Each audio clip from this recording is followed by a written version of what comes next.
এই বিরতির আগে আপনাদের বলছিলাম না, নকশালবাড়িতে স্কুল বিল্ডিং রয়েছে, রাস্তা নেই, রাস্তা থাকলেও আবার বিপদ, সেই রাস্তা দখল হয়ে যায়।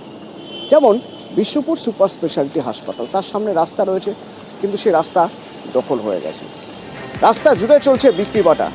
এবার তাদের যখন জিজ্ঞেস করা হচ্ছে, তারা বলছেন যে পুরসভাকে রীতিমতো তারা ট্যাক্স দিয়েছেন, ট্যাক্স দিয়ে তারা দোকান বসিয়েছেন এখানে।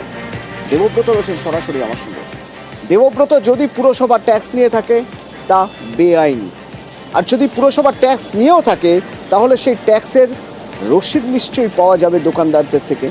তো যারা ব্যবসা করছেন এখানে, তাদের কাছ থেকে সেই রসিদ মিলেছে?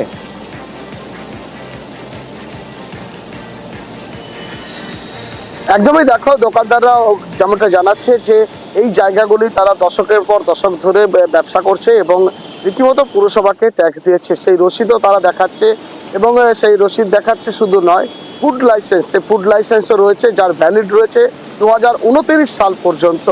এই যে ফুড লাইসেন্স এবং যে ট্যাক্সের রসিদ তারা দীর্ঘদিন ধরে দিয়ে আসছে, যে কারণেই এই সরকারি জায়গায় অর্থাৎ হাসপাতালের জায়গায় দশকের পর দশক ধরে তারা জবরদখল করে দোকানপাট চালাচ্ছে।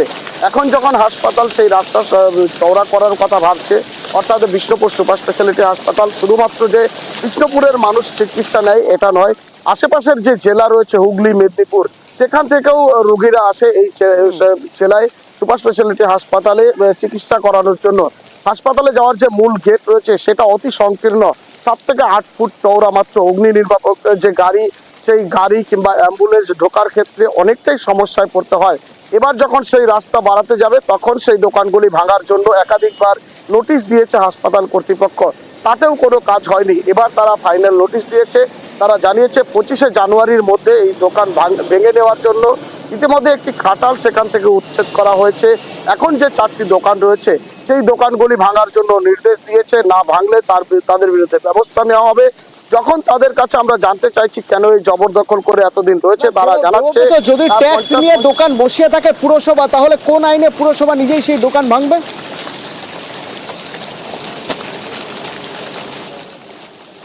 একেবারে দেখো, নোটিশ দিয়েছে স্বাস্থ্য দপ্তর অর্থাৎ বিষ্ণুপুর সুপার স্পেশালিটি হাসপাতাল। এই বিষয় নিয়ে আমরা পুরসভার চেয়ারম্যানের সঙ্গে যোগাযোগ করেছিলাম, তিনি অবশ্য বিষয় নিয়ে মুখ খুলতে রাজি হননি। যে দোকানদাররা যে ট্যাক্সের রসিদ দেখাচ্ছে তা পুরনো, দীর্ঘদিনের পুরনো, তারা আগেও ট্যাক্স দিয়েছে এমনটাই অভিযোগ করছে। কিন্তু ওই দোকানদাররা তারা বলছে তারা ট্যাক্স দিয়েছে, ফুড লাইসেন্স রয়েছে। এখন তারা জনগণের স্বার্থে, হাসপাতালের স্বার্থে তারা এই দোকান ভেঙে দিতেও রাজি রয়েছে, কিন্তু তারা তার পরিবর্তে চাইছে তাদের পুনর্বাসন। কারণ চাইছে যে যেহেতু দীর্ঘদিন ধরে তারা এখানে বসবাস এই জট কিভাবে কাটবে সে দায়িত্ব পুরসভাকে নিতে হবে। কিন্তু এই জট যে কতটা সমস্যার, হাসপাতালের সুপারের কথা শুনলে আপনি বুঝতে পারবেন। আমাদের রাস্তা এবং গেট, হসপিটালে তো ঢোকার মেন গেটটা খুবই সংকীর্ণ, প্রায় 7-8 ফুটে পরিণত হয়েছে। বড় গাড়ি বা অ্যাম্বুলেন্স ঢোকার জন্য খুবই অপরিসর। মোটামুটি প্রায় 20 ফুট চওড়া একটা রাস্তা তৈরি করার পরিকল্পনা আছে, যাতে হসপিটালে ঢুকতে কোনো অসুবিধা না হয় বাস স্ট্যান্ড থেকে। সেই কারণে 4টি দোকানকে ওদের আগেও নোটিশ করা হয়েছে, ওরা সেই নোটিশে কর্ণপাত করেনি। আরেকবার নোটিশ করা আছে তৃতীয়বারের জন্য। আমরা এই জায়গাতে 55 সাল বছর ধরে বসে খাচ্ছি, এই দোকান করে, এইটি আমাদের রুজি রোজগার। এখন হাসপাতাল কর্তৃপক্ষ আমাদেরকে নোটিশ দিয়েছে ঘর খালি করে দাও 25 তারিখের মধ্যে, 25শে জানুয়ারি। আমরা করে দেবো, এবারে তার একটা ব্যবস্থা না করে দিলাম, পুনর্বাসন যদি কিছু না হয় তাহলে আমরা খাবো কি? এটি করার পর কোনো কাজ না পেয়ে আমি এখানটাতে দোকান করছি আজকে। হ্যাঁ, দাদার আগে করতো, এখন আমি করছি। আমাদের দাবি একটাই যে আমাদের পুনর্বাসনের একটা ব্যবস্থা করে দেওয়া। ধরুন আজকে আমি অনেক পড়াশোনা করে এই জায়গাটা আছি, ধরুন হঠাৎ করে যে এরকম একটা অবস্থা চলে আসে, পরিস্থিতি চলে আসে, আমার পক্ষে এই ব্যাপারটা খুব কঠিন হয়ে যাবে।